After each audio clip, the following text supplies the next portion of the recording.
జమిలీ బిల్లుకు సై, ఒక దేశం ఒకే ఎన్నిక, ముసాయిదా బిల్లుకు కేంద్ర కేబినెట్ ఆమోద ముద్ర, రాజ్యాంగ సవరణ బిల్లుకు సైతం మంత్రివర్గం ఆమోదం.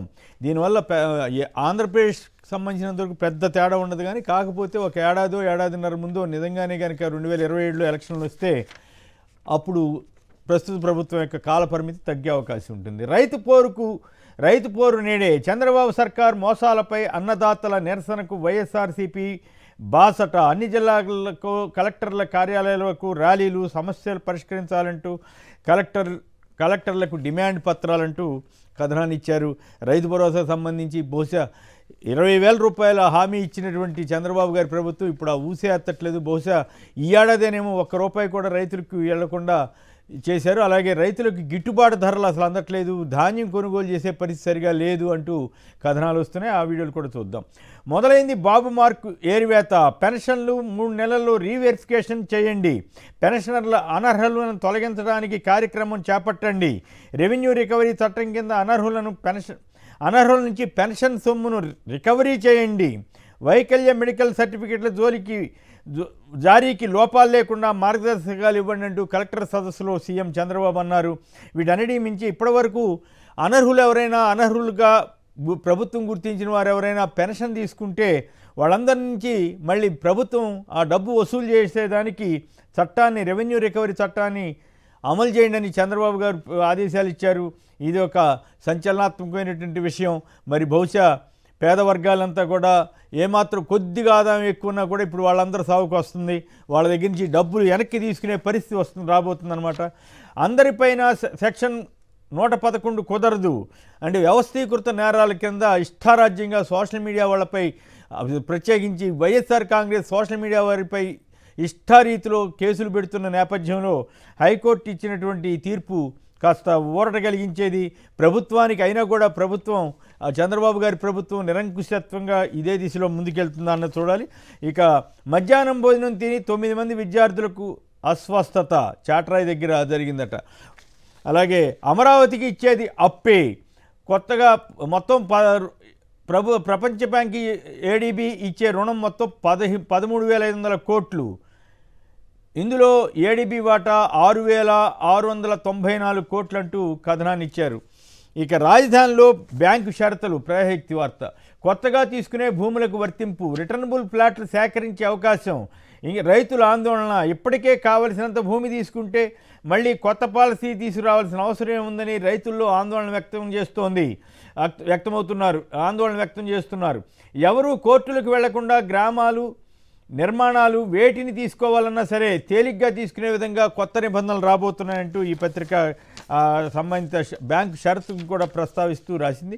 ఇక పని చేస్తే ప్రోత్సాహం, లేకపోతే నమస్కారం అంటూ మంత్రులైనా సరే కలెక్టర్లైనా సరే వాళ్ళందరినీ తీసేస్తారంట. మరి డబ్బులు ఇవ్వకపోతే వాళ్ళు ఎట్లా చేస్తారో తెలియదు. కానీ దాని మీద మన అతిథుల అభిప్రాయాలు తెలుసుకుందాం.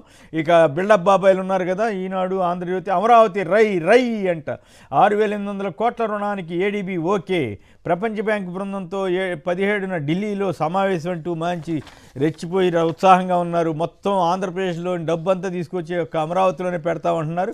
మరి రాయలసీమ ప్రజలు, ఉత్తరాంధ్ర ప్రజలు చాలా సంతోషంగా ఆమోదిస్తారా ఏంటి అనేది చూడాలి. ఇక తెలంగాణలో 2-3 వార్తలు ఇంట్రెస్టింగ్గా ఉన్నాయి. రైతులకు ఒక రగచర్ల రైతు ఆందోళనలో అరెస్ట్ అయినటువంటి ఒక రైతుకు బేడీలు వేసి ఆసుపత్రికి తీసుకెళ్లారట. దాని మీద సీఎం రేవంత్ రెడ్డి తీవ్ర ఆగ్రహం వ్యక్తం చేసి సీరియస్ అయ్యారట. గతంలో కూడా ఒక సందర్భంలో ఇలాగే ఒక రైతుకి బహుశా మరి నాకు ఒక 10-15 ఏళ్ల క్రితం రైతుకు బేడీ వేసి తీసుకెళ్తే అది పెద్ద సంచలనమైంది. ఖమ్మం జిల్లాలోనూ ఎక్కడో దాని ప్రభావం మొత్తం రాష్ట్రం అంతా కూడా ఆ రోజుల్లో పడింది. ఇక మాజీ మంత్రి కేసీఆర్ కుమారుడు కేటీఆర్పై కేసుకు గవర్నర్ అనుమతి అంటూ ఫార్ములా ఈ కార్ రేసులు కేసులో అంటూ కథనాన్ని ఇచ్చింది ఈనాడు పత్రిక. మరి అది ఎంతవరకు మరి ముందుకు వెళ్తుందా, ఎట్లా ఉంటుందనే చూడాలి. ఇక అంబటి రాంబాబు గారు ప్రజలను పచ్చి మోసం చేసి గద్దెనెక్కాడు నారా చంద్రబాబు నాయుడు. 2014లో రుణమాఫీ అని బంగారం వెనక్కి వస్తుందని చెప్పాడు. మహిళల బంగారం వేలానికి వెళ్ళింది కానీ రుణమాఫీ కాలేదు. ఇప్పుడు మద్దతు ధర లేక రైతులు అల్లాడుతున్నారు. అన్నదాత సుఖీభవ అంటూ ప్రజలని మొత్తం రైతుల్ని ముంచేశారంటూ ఆయన చెప్పారు. ఇప్పుడు కొన్ని ఆ వీడియో, అలాగే నాగబాబు గారితో ఒక ఆసక్తికరమైన వీడియో ఉంది.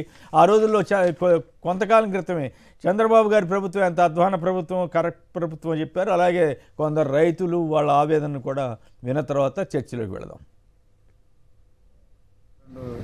విత్తనం వేసి సాగు చేశాను.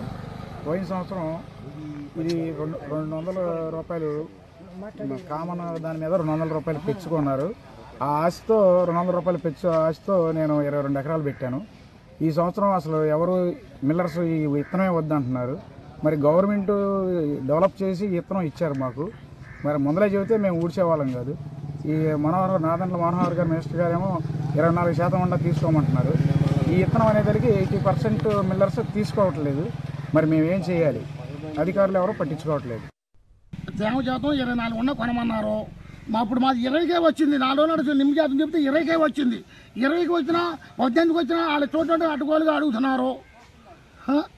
మరి మేము ఏం చేయాలండి? మమ్మల్ని పట్టించుకున్నది ఎవరున్నారు చెప్పండి? ఆ మిల్లుగాడు తీసుకెళ్తేనేమో ఇక్కడేమో 22 వస్తే ఎక్కడికి వెళ్ళా 24 అంటున్నారు, 26 అంటున్నారు. మళ్ళీ వాళ్ళు ఎండబట్టాలంటున్నారు, మళ్ళీ పచ్చొడ్డ అంటున్నారు, మళ్ళీ మాకు కటింగ్ అంటున్నారు, మళ్ళీ కిరాలు మేము కట్టుకోవాలంట. ఇదంతా ఏంటండి అసలు? మరి ఏం చేస్తారు ఏంటి అనేది మేము అడుగుతున్నామండి. మిమ్మల్ని ప్రశ్న వేసి మీరు పట్టించుకుంటారా పట్టించుకోరా? కామర్స్ కాదు, ఎకనామిక్స్. ఎంఏలో ఎకనామిక్స్ పోయింది నేను తిరుపతిలో. నాకా మీరు చెప్పేది? నేను తిట్టని అసలు ఎన్నుకోండి అబ్బా. చూసుకో మొత్తం రద్దే. ట్రాక్టర్ లోన్ రద్దు, మిల్ లోన్ రద్దు, పొలం లోన్ రద్దు, అన్ని రద్దు. బంగారం అంతా మీకు వచ్చేస్తే మీ ఇంటికి అన్నాడు. అక్కడక్కడ కనపడితే ఏమ్మా నీ మేలో బంగారం ఏమైంది? మీ ఆయన బ్యాంకులో పెట్టుకున్నాడా? సైకిల్ గుద్ది వచ్చేసింది అన్నాడు. వేసింది సైకిల్కి భర్త కూడా తెలియకుండా బంగారం వస్తుందని ఏలానికి వెళ్ళింది బంగారం. నేను మనవి చేస్తున్నా.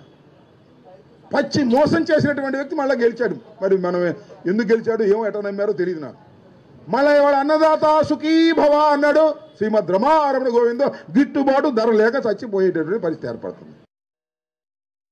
ఇప్పుడు మేము కొనమంటున్నారు. మా పరిస్థితి ఏంటి?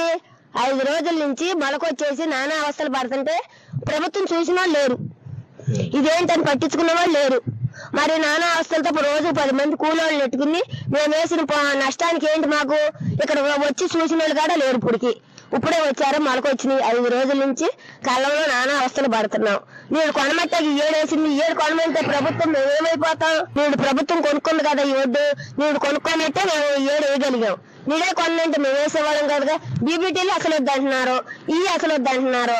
మరి వేసిన రైతులందరూ ఏమైపోతారు? టీడీపీలో చంద్రబాబు నాయుడు గారు ప్రభుత్వం చేసినంత కరప్షను అవి ఇంకా అన్అకౌంటెడ్. వాళ్ళ ప్రభుత్వంలో చేసినటువంటి అవకతవకలు, దుర్మార్గాలు అన్నీ నీకు అన్ని దానికి సపోర్టింగ్ ఛానల్స్. సో ఇవన్నీ రాష్ట్రాన్ని దారుణంగా చేసి పెట్టాడు. రైట్, అది నాగబాబు గారి వ్యాఖ్య.